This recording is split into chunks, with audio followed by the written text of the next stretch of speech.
Welcome to the Divorce Podcast, where we explore all aspects of ending relationships, separation, and parenting apart.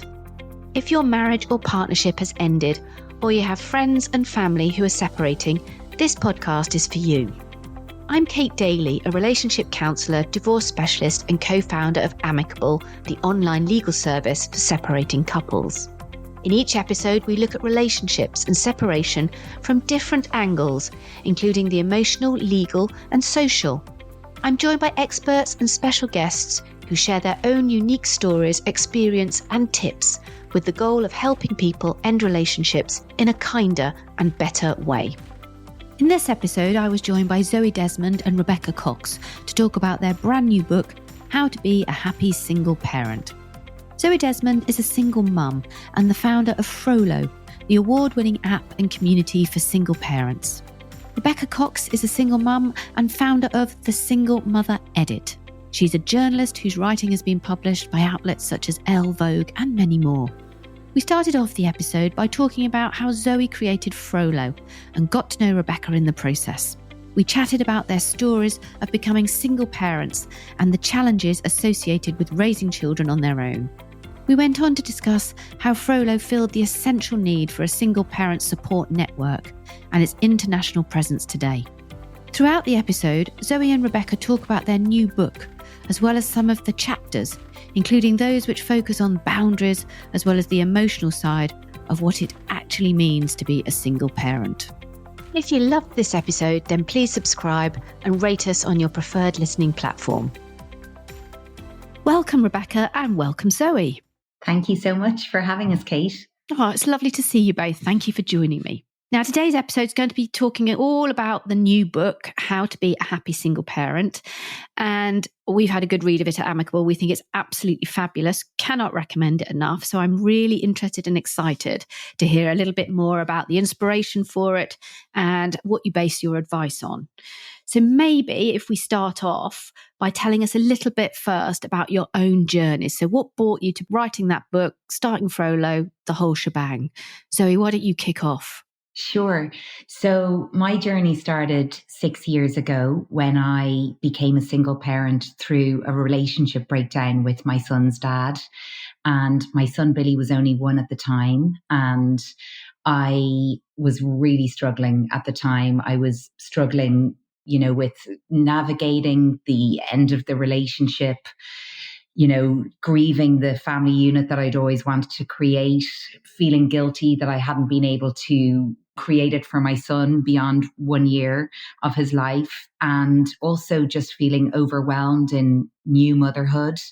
And I knew no other single parents at all. So I felt really isolated in my experience, but I was really trying to kind of hold it together and make it look like I was okay. So I didn't want to burden anyone or for anyone to feel like they had to pick up the pieces for me, but I was really struggling. And I found the weekends particularly difficult when people were having family time. And so really I started craving connecting with other like-minded single parents, and the thought of that, having friends that were in the same boat who'd be able to relate to, what I was navigating, and also be free for play dates and Sunday lunches and advice and support. The idea of that gave me such kind of hope. And so then when, it wasn't a business idea at all. I was looking to find at the time, it was really just desperate to find other single parents, assumed that in this day and age, and upon learning about the, high statistics of single parents, 1 in 4 in the UK and Ireland, 1 in 4 families, went to look for it and couldn't find it. So that's what led me to create Frolo, which is an app for single parents, which started with a community app in 2019.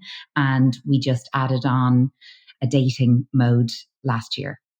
Fantastic.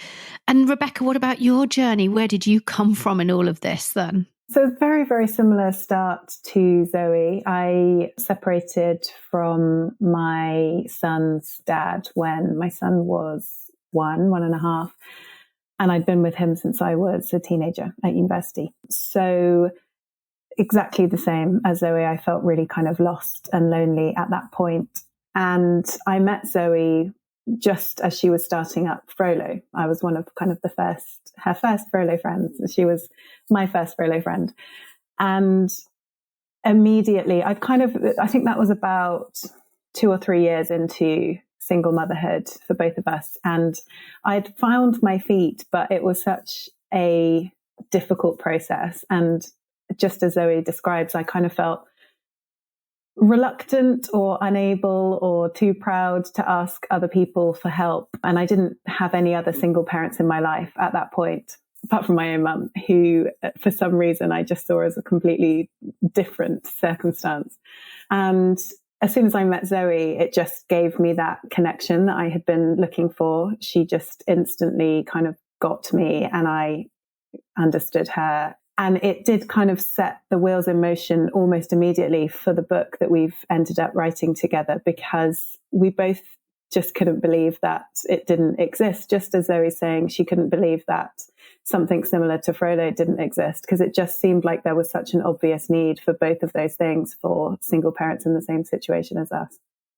It's incredible, isn't it? I mean, I really empathise with the kind of those feelings, as you say, when you first become a single parent or a solo parent. You just need to be around other people with the same, and you're right, it's the weekends where everybody else is doing their other family type of stuff that can feel really lonely. So I really admire what you've done. It's an incredible service. What made you then? What got you? So you've had this kind of common experience, shared experience.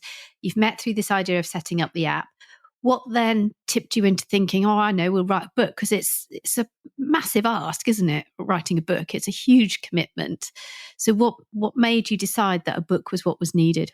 The reason Zoe and I connected was because as she was in the process of setting up Frolo, I had just started writing about my experiences of single motherhood and had been finding connection through that writing. So I'd written a couple of guides, one for Grazia, a couple for Bazaar and the Evening Standard, just on kind of for people in that kind of starting out position of having to get various things in place that you just felt completely ill-equipped to do.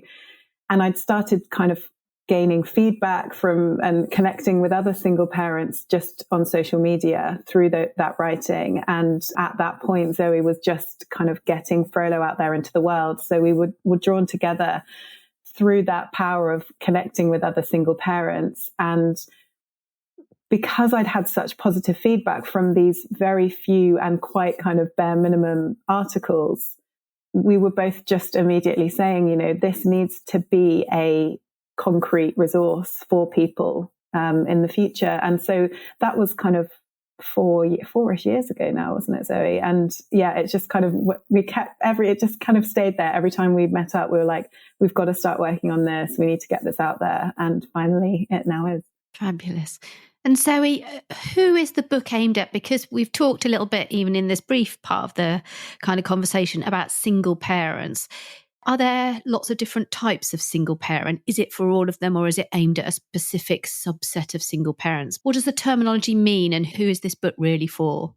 Thank you for asking this question and highlighting that, Kate, because it's something that Rebecca and I are both so passionate about, which is making it an inclusive guide to all types of single parents. So I think there's so many outdated stereotypes and narratives around single parents and what a single parent looks like, and so we really wanted to kind of break through that and to help all single parents feel supported, whether it's a single mom or a single dad or a solo parent by choice or a solo adopter or a widowed single parent or a separated parent or a co-parent or a parallel parent or whatever it might be. There's so many different types. So it's, I guess the term single parent, that sometimes there's debate over what you should call a single parent, or is it a solo parent or a single parent? But to me,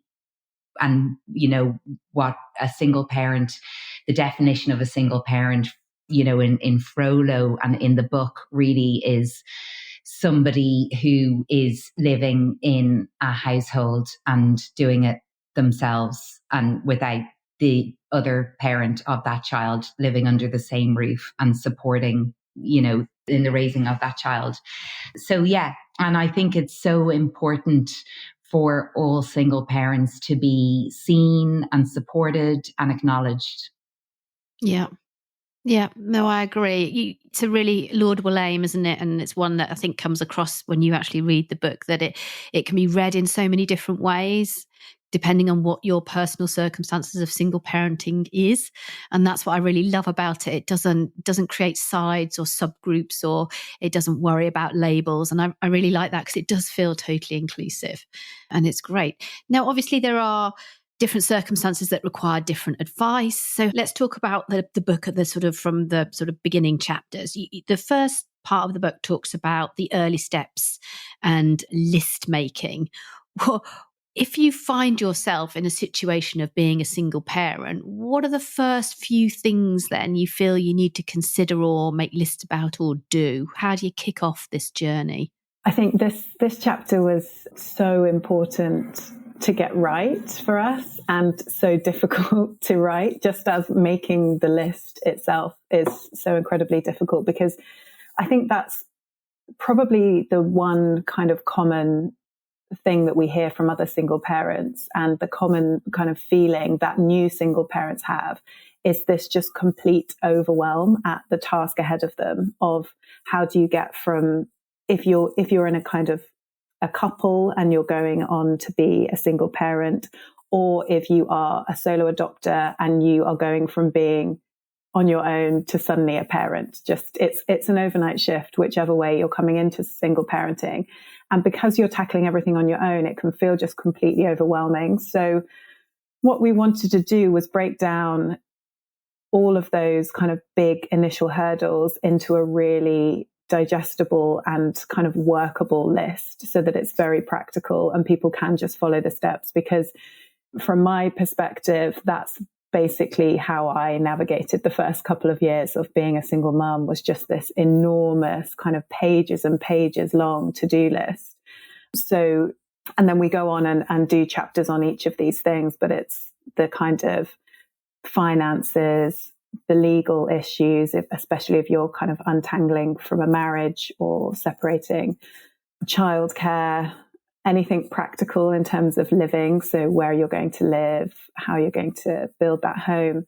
And then also issues around looking after yourself. And I think so often that gets lost in the process of settling into single parenthood, is actually taking care of yourself day to day is just so vital, because you can't do any of the other stuff on your list if you're not actually looking after yourself as well. Well, it's that whole put your own oxygen mask on first thing, isn't it? Which it sounds trite, and you're right, we do all forget about it because it feels like the least of the priorities. But if you are the center of everything, if you go down, the whole ship comes down as well. So I used to dread that when I had very small children. What if I'm ill? Because then everything stops. And that's kind of like your worst. Well, it used to be my worst fear as a parent. What if I'm ill?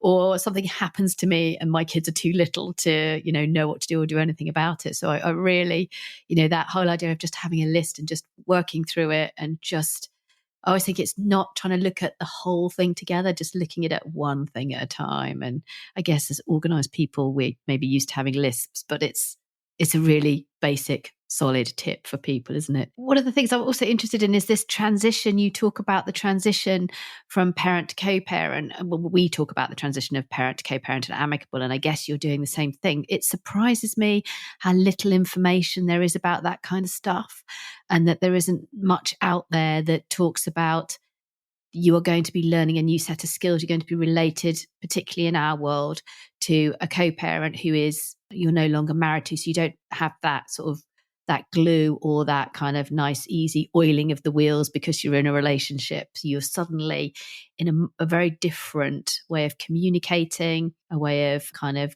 influencing and persuading. And I wonder, what do you see as the key differences, Zoe, around being a parent in a couple and then transitioning to being a solo or single parent? Well, for me personally, it was 1 year that we were together of my son's life. And honestly, that year the relationship was in complete turmoil. So it didn't feel like there was even any time of, it being, we were kind of parenting in this really kind of lovely kind of way, or had this lovely dynamic. It was kind of a year of the ending of the relationship before it did. So I'm maybe not best placed to say from my own personal situation, but I will say that co-parenting is, I think can be very different depending on different people's circumstances. And I obviously have been kind of exposed to lots of different types of co-parenting setups and situations through Frolo and through some of the friends that I've made through Frolo. And it's like a really wide reaching scale of some people who can literally go for lunch with their co-parent and the kid every weekend, or they go to, they spend Christmases together, or, even some people go on holidays together and things like that.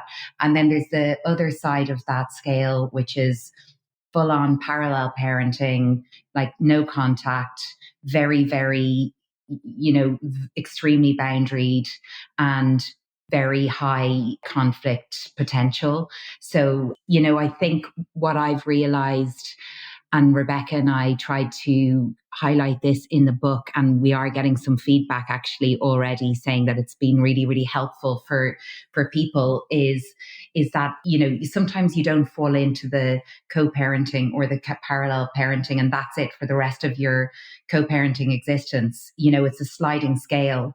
And so in my experience, it goes from sometimes co-parenting, okay, sometimes co-parenting with extra boundaries in place, and sometimes it's full on parallel parenting, depending on where things are or how it needs to be at the time. And I think that's been helpful to highlight in the book for people. But Kate, what you say is so true. There should be, and maybe, another idea for one of us to take forward, or all of us, is this idea of really giving people the tips and tools and guidance for navigating co-parenting from the early days, because it is such, you're kind of flung, it's just one of the things you're kind of flung into when you become a single parent amongst all of the other things that you're contending with. And it's really hard.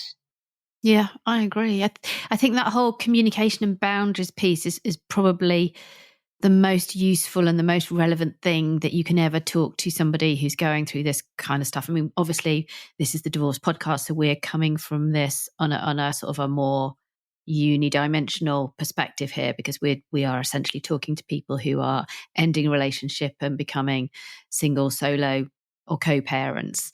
But I really like what you say about effectively not labeling people and not pigeonholing into one of those groups, because you can be all three at different points in your child rearing, can't you? And I can see that, especially when new partners are introduced, or people move further away, or people have their own mental health issues, or whatever it is. You can see a whole range of circumstances that hit us as adults that then impact the way we can and do co-parents. It's fascinating. Rebecca, what about your take on the whole sort of boundaries piece?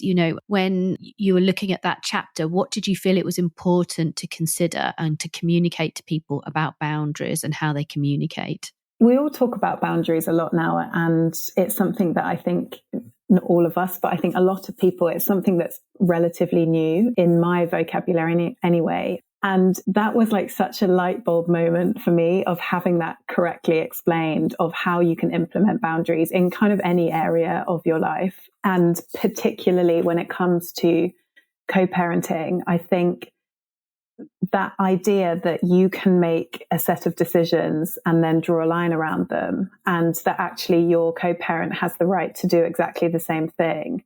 And hopefully you can align on some of those decisions, but actually if you don't, that's both of your choice. And I think the other thing that is so, so important to remember when you're co-parenting is that it's just completely pointless and a waste of your precious energy to try and control what they're doing, and to just remember at all times, you have no control over your child's other parent. And nor do you deserve to have control over that. I think we all obviously are doing the absolute best we can for our children. And I think that can sometimes lead us to feel like we know best and things should be done the way, because we've obviously really taken a lot of care over those decisions. And I think sometimes it's easy to lose sight that actually your co-parent is doing exactly the same thing. They just might be coming to different conclusions. So putting those boundaries in place in terms of like, actually, I've got complete control over my parenting decisions.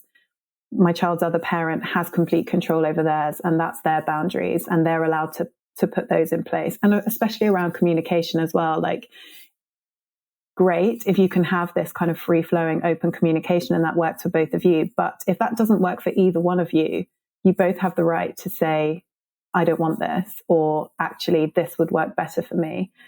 I think the transit, as you were talking before about that transition from being together to being separate, I think that's what makes those early days so challenging, is because someone's going from being your partner, particularly if, you know, for me, I was with my son's dad from when we were teenagers and we met at university. And it's like, I've had to make that transition from this person being my partner for many years and only knowing them in that one sense, to then actually, there's lots of reasons why we've not been able to continue that relationship, but now we need to have a completely different relationship.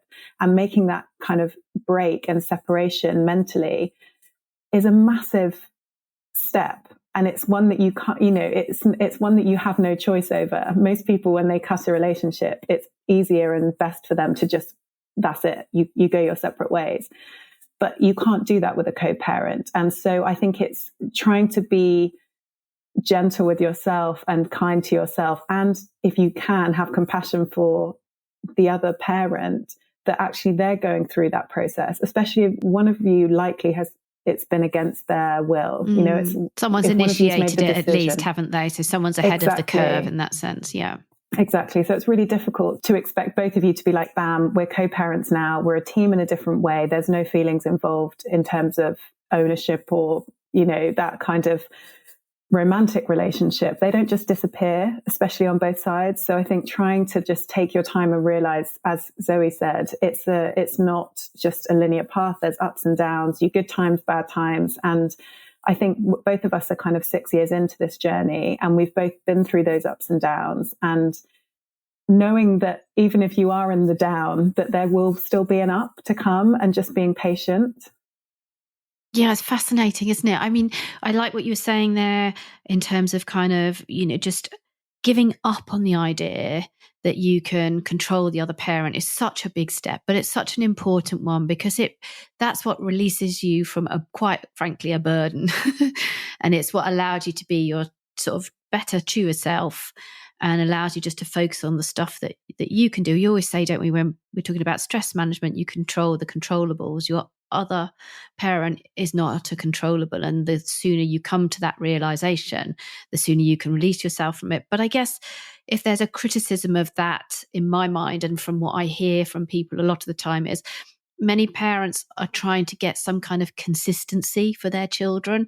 So, Zoe, how do you help a parent where the other person is on a completely different page, and yet, you know, you feel intuitively as the parent, your child needs some consistency?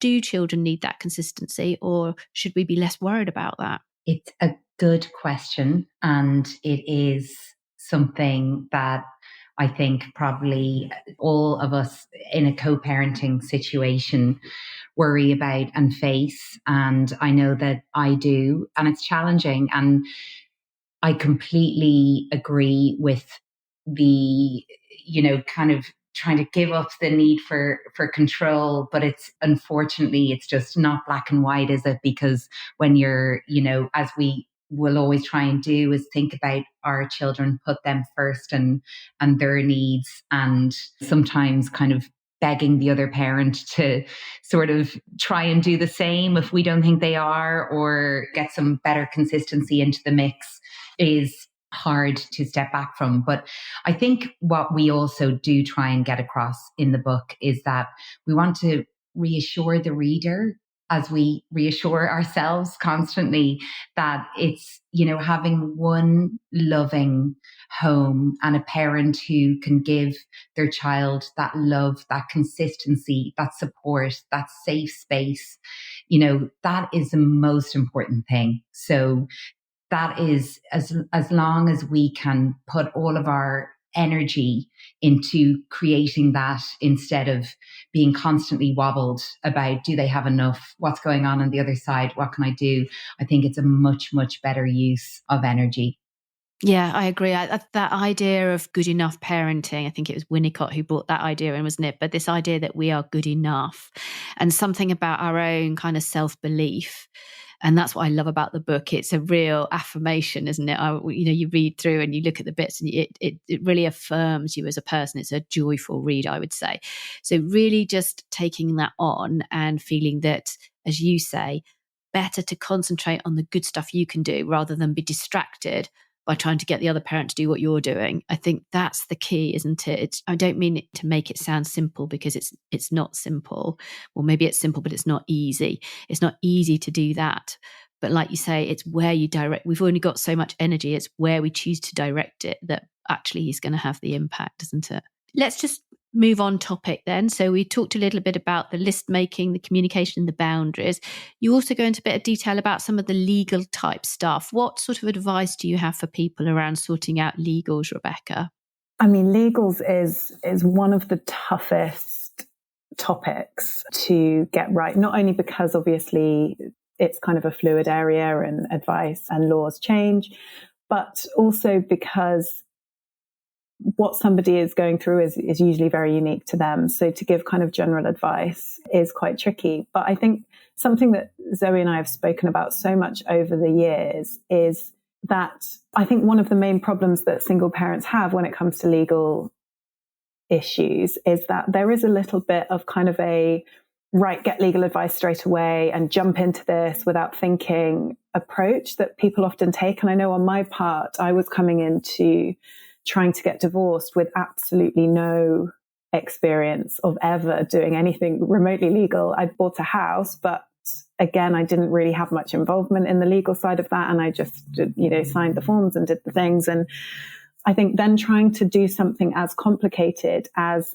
untangling a marriage with absolutely no experience, it's quite daunting. And there's not necessarily a kind of one size fits all approach. And so I think doing things in haste is never a good idea in life in general, but I think particularly legally, and when you're coming into single parenthood, especially if you're coming into it following a breakup, when that breakup is kind of fresh and new and tensions or emotions are high, diving straight into something complicated and legal is maybe not the best idea. So I think one of our kind of main pieces of advice is, if you can kind of hold off from just diving into that legal route, then do, and try and find solutions without everything being, if anything else, it can become incredibly expensive,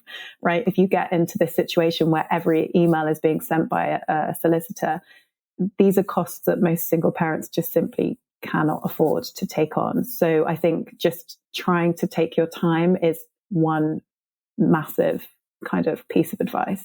Yeah, I definitely agree. I think sometimes people feel that their backs are against the wall, and therefore if their other parent won't communicate with them, they have no choice but to. And I understand that, but that it really is a very difficult system to navigate. Maybe what people don't understand is in this country, we have what's called the no order principle, which means realistically the government, the courts expect you to sort out children arrangements between yourself. It's not primarily a legal matter. Only if there is a safeguarding issue or an intractable dispute should court pathways be opened up. And there are lots of alternatives. Even if you have got, an intractable dispute, there are lots of different ways and people you can go and talk to before you get down that court route. And part of the big problem from our perspective is once you're on it, it's really hard to get off it.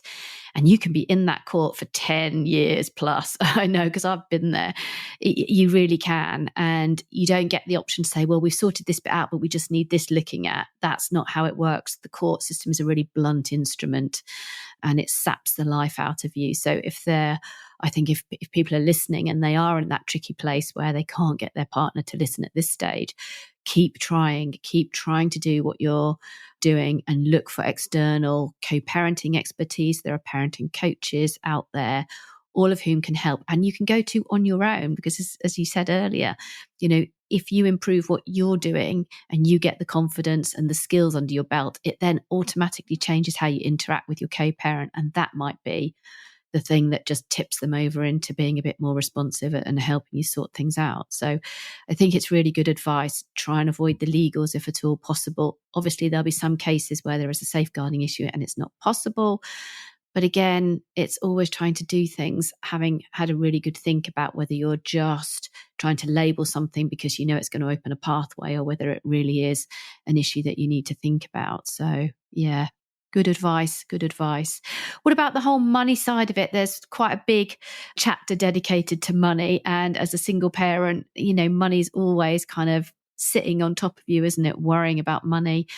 You've usually got one income and it's way more difficult. And the world seems to be stacked against us when it comes to things like that. Our insurance is more expensive. Even car insurance is more expensive if you're a single parent. I don't get that, but it is. Holidays, stuff like that, all seem to work against us. Family tickets to anything, again, seem to work against us, doesn't it, when we're single parents? So what kind of advice, Zoe, do you have on the whole money issue? So we have one of our amazing experts in the book, Natalie Marie Boyce, who is a single parent, and she was actually homeless. Natalie was homeless with a 2-year-old and a 4-year-old and living in a hostel for a few years. And now she's a financial expert and a single parent money coach. So Natalie gives some really, really great advice in the book. And obviously she's got kind of firsthand lived experience of being, navigating very, very challenging times. But there's no question about it. Living in a single parent household does come with so many additional financial pressures, because you're not kind of, you're not sharing the bills. So I think some of Natalie's advice is, just to try and work where you can, and to try and think about your emotional connection as well with your spending, and to journal. So yeah, it's definitely an important one. I think this is where your advice about surrounding yourself with other single parents really comes into its own as well, because, it's people don't mean to be insensitive, but as a single parent, if you've got better off coupled friends who are doing lots of things and inviting you along because they want to include you, but effectively you can't go because it's just too expensive. I think as a group of single parents, you're way more attuned to that kind of stuff, and how that we're going to take sandwiches rather than go to the cafe and all of those sorts of things. I think you just become better at that. And so I think, I remember moaning about it once, and someone just said to me, change your friends. Get with the program here and try and get some people who are in a more similar situation to you. And it's true, isn't it? It's so true. And I think I just wanted to add on that our chapter on single parent stigma, I think, really feeds in well with the money issues, because so much of the single parent shame and stigma comes from economic issues at the end of the day. And I think that there's so many societal structures in place that makes it challenging for single parents, that actually is layered with shame, that is just things that are completely out of the control of the everyday working single parent.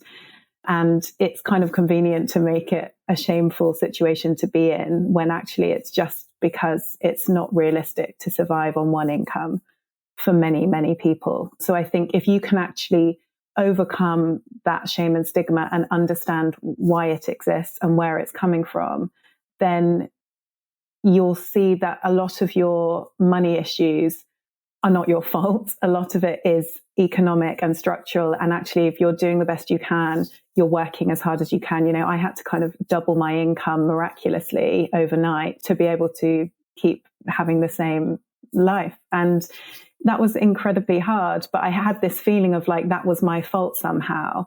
And I'm really lucky that I'm a freelance writer, so I could add lots and lots of extra hours from home and do that. But that's not possible for everybody and for every single parent. And I think we need to make sure that single parents know that if they can't do that, that's not their fault. And as you said, getting together with other single parents and finding that connection is such an amazing first step to actually coming out of that feeling of being trapped, not being able to see a way out financially, because actually there's so many other people in this situation. They're not on their own, and there are support systems in place as well. Mm. And Zoe, on that point then, so the book is called, obviously, The Secret of Being a Happy Single Parent, or How to Be a Happy Single Parent. Frolo has a massive part to play in anyone becoming a happy solo parent and a single parent. So what can Frolo offer this community and people who, find themselves as a single parent? Yeah. So Frolo really was, for me personally, I think the key thing to unlocking my happiness and the kind of change of direction in my single parent situation was having that connection and community and the friendships around me. It really was the thing that was the turning point from, oh my God, this is the worst thing that's ever happened to me. How am I going to cope? This is awful. My life is just awful and this is going to be okay. And I feel hopeful and I feel seen and I feel understood and I feel reassured and I feel connected. And it just is so important for any situation in life that is challenging, whatever the situation is. I think it's so important to find your people who can identify with that situation. It's just so important. And I think it also feeds into all of the other aspects, like the finances, like the co-parenting, like the legal, like the navigating holidays, like the dating, because having other people to sanity check all of these things with. So really, that's why I was so passionate about creating this community, which is what Frolo launched with. And it's amazing to see that now there are Frolo, single parents on Frolo in the UK and Ireland. We're live in the North America now, as well as Australia, and to have the feedback that other people are having that exact same experience. It's so Frolo's mission is to connect, support, and empower single parents. And really, that's the same very aligned mission of the book as well. So yeah, it's brilliant. It's really, really cool to be doing something that hopefully is changing changing the experience of single parents in society, the stigma surrounding that. And hopefully we're in a time where single parents will be more celebrated, which would be great. So it's giving voice to a single parent community. It's connecting people. There's a dating part to it now as well, isn't there? So when people are ready to move on and create new families and blended families. So there's that. I love that idea that there's a dating part to it. And you can meet up through the app as well, can't you, in person and that kind of stuff? Exactly. So they're on the app has two modes, as you say, community and dating. On the community mode, there's a feed where people can post looking for guidance or advice or share a photo of their moving into their new place as a single parent or their first holiday. So it's lots of things. You can post anonymously if it's something sensitive that you want to ask for support on. There's discovery where you can search and find other single parents and you can filter it. So if you're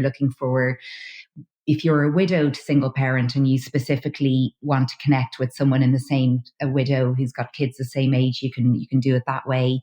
There's a chat section where you can join group chats, which can be area focused group chats or recipe hacks or, single parent hiking group or a whole ton of stuff. And then, as you say, there's a meetup section, which has in real life and virtual meetups and holidays and expert meetups. And so there's so much to community.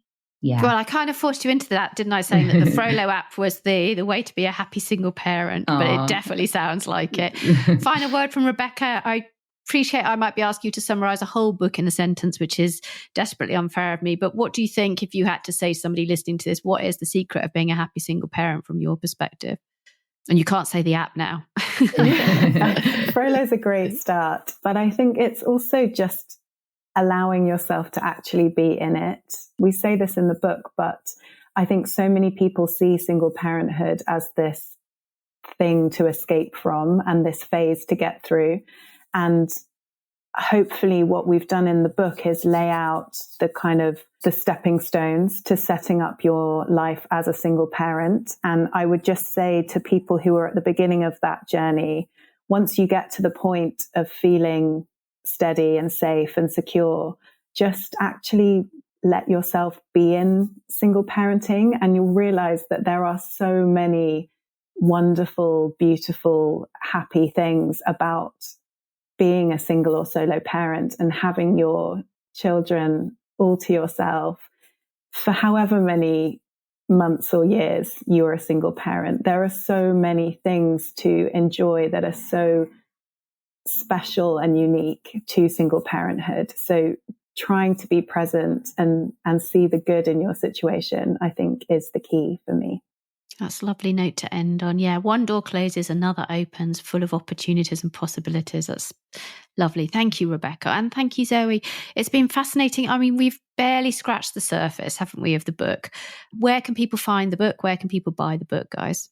So it's available on Amazon, Waterstones, W.H. Smith's, anywhere you would usually buy your books. Wonderful. I can attest to that.